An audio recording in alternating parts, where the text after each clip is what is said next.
ఏంటి? Best lover award తీసుకోవాల్సిన వయసులో బెస్ట్ ఫాదర్ అవార్డు ఏంటి బావా? ఏం బావా, నేనేమైనా ఫీల్ అవుతున్నానని అనుకుంటున్నావా? నువ్వు అలాంటివేవి పట్టించుకోకు. ఏదో మోజుపడి ఉంచుకున్న దానికో. లైలా, చూడు బావా, ఇన్నాళ్ళు ఆ అమ్మాయి అసలు నీకేమవుతుంది అని నేను అడగలేదు. అదెందుకో తెలుసా? నాకంటే నీకెవ్వరూ ఎక్కువ కారనే నమ్మకంతో. ఇప్పుడైనా నేనెందుకు అడుగుతున్నానంటే, రేపు నేను నీ మెడలో వేసే దండలో తనకి కూడా స్థానం కావాలంటుందేమో అనే భయంతో అడుగుతున్నాను. ఇప్పుడు కూడా నువ్వు నన్ను ప్రేమిస్తున్నావో లేదో తెలియని భ్రమలో నన్నుంచొద్దు ప్లీజ్. లైలా, చిన్నప్పటి నుంచి తెలిసిన మనిషిగా నీ మీద నాకు చనువు ఉంది, అభిమానం ఉంది. కానీ నిన్ను ప్రేమించలేను, నీతో కలిసి జీవితాన్ని ఊహించుకోలేను. తప్పో రైటో నేను శాంతితో కలిసి బతుకుతున్నాను. అఫ్కోర్స్ మా నాన్న లాంటి వాళ్ళు దాన్ని మోసపడి ఉంచుకోవడం అనుకోవచ్చు, కానీ నా దృష్టిలో అది ఇష్టపడి జీవితాన్ని పంచుకోవడం. శాంతి ఒప్పుకుంటే తాలిగడ్డి భర్తన అవుతాను, లేదంటే ఇలా ప్రేమికుడిగానే మిగిలిపోతాను.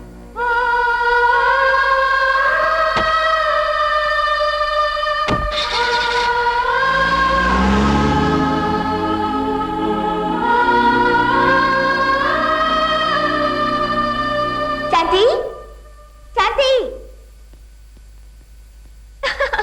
కంగ్రాచులేషన్స్.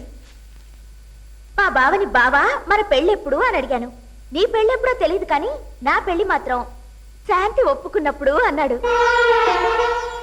అమెరికాలో ముద్దు పెట్టుకుని టేస్ట్ నచ్చకపోతే కాదనుకునే ప్రేమికుల్ని చూశాను, కానీ ఇలా ఒకే ఇంట్లో ఉంటూనే ముట్టుకోకుండా ప్రేమించుకునే వాళ్ళని ఇదిగో నేను ఇప్పుడే చూస్తున్నాను. ఇన్నాళ్ళు మా బావ నీకు ఇంట్లో మాత్రమే షెల్టర్ ఇచ్చాడనుకున్నాను, కానీ తన మనసులో ఇచ్చాడని ఇవాళే తెలుసుకున్నాను. Anyhow, congratulations.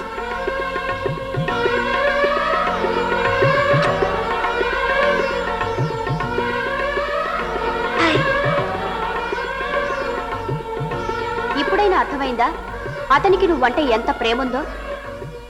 చూడు శాంతి, నీ జీవితం నాశనం అయిందని, ఇక నీకు పెళ్ళయ్యే యోగ్యత లేదని పిచ్చి పిచ్చి ఆలోచనలు పెట్టుకుని అతన్ని కాదన్నావు. కానీ అతను నీకోసం తన మర్దల్ని కూడా కాదనుకుంటున్నాడు. అందుకని ఆయన పెళ్లి చేసుకోమంటావా? చేసుకోకు. సతీ సక్కుపైలా సేవలు మాత్రం చేస్తూ ఉండు. కానీ ఇంట్లో ఉండే ముందు అసలు నీకు ఏ హక్కు ఉందని ఉంటున్నావో ఆలోచించుకో. భార్యగానా, ప్రియురాలిగానా, లేకపోతే ఉంపుడు గత్తగానా? అతన్ని కాదనడం వల్ల నువ్వేదో గొప్ప త్యాగం చేస్తున్నావు అనుకుంటే అది చాలా పొరపాటు. వయసులో నీది పట్టుదల అనుకున్న నువ్వే రేపు వయసు అయిపోయాక మూర్ఖత్వంతో జీవితం పాడు చేసుకున్నానే అని బాధపడతావు. శాంతి, అదృష్టం ఒక్కసారి తలుపు తడుతుంది, కానీ దురదృష్టం తలుపు తెరిచే వరకు తడుతూనే ఉంటుంది. తలుపు తెరిచి దేన్ని నీ జీవితంలోకి ఆహ్వానిస్తావో నీ ఇష్టం. అసలేం గుర్తుకురాదు నా కన్నుల ముందు నువ్వు ఉండగా, అసలేం తోచదు నాకు ఓ నిమిషం కూడా నిన్ను చూడగా.